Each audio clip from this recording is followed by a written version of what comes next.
Calibrage du cône.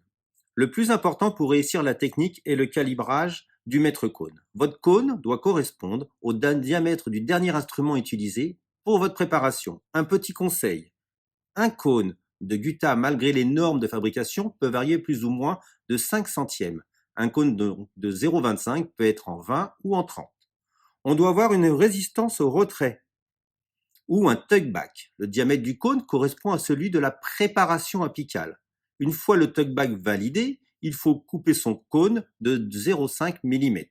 Le choix du fouloir chauffant. Le fouloir doit pouvoir rentrer en friction douce dans le canal jusqu'à 4 ou 5 mm de la longueur de travail.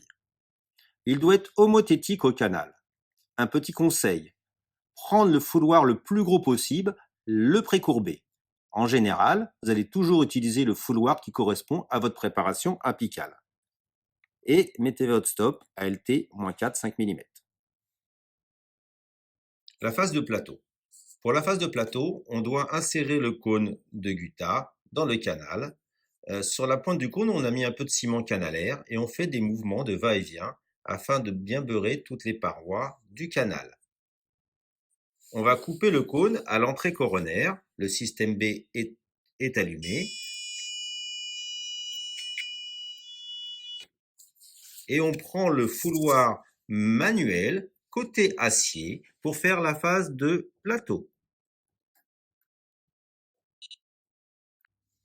Pour la phase de descente, validez bien que vous êtes à Gutha Perca 200 degrés. Mettre le fouloir au milieu du plateau, appuyer sur la touche et descendre en vague continue jusqu'à votre stop LT-4-5 mm. Maintenez une pression apicale pendant 10 secondes sans chauffer. Au bout de 10 secondes, au bout des doubles bips, chauffez une seconde, bougez et sortez. Rappelez-vous de cette phrase magique, chauffer, bouger, sortir. Et comme vous avez bien calibré votre cône et choisi le bon fouloir, vous allez avoir de la Gutha qui reste collée sur votre fouloir. Tout de suite après, prenez le fouloir en nitty côté acier pour aller bien condenser votre bouchon apical. Pour la phase de remontée, vérifiez bien que l'élément IC est à 170 degrés et que la diode est fixe. Il faut faire sortir de la Gutha de l'aiguille pour éviter les bulles d'air. L'aiguille est chaude. Mettez en contact l'aiguille en contact du bouchon apical. Attendre 4-5 secondes pour ramollir le bouchon apical et injecter un petit peu de Gutha sur 2-3 mm. Ressortez votre aiguille, prenez le fouloir manuel pour condenser. Faites des ajouts de Gutha successifs. C'est mieux pour ne pas avoir de bulles d'air.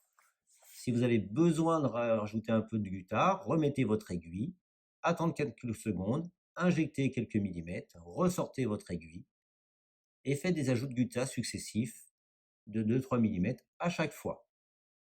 L'avantage de cette technique de remontée, comparée au thermocompacteur ou au système à tuteur, c'est qu'elle permet de gérer la remontée si on doit faire un ancrage radiculaire.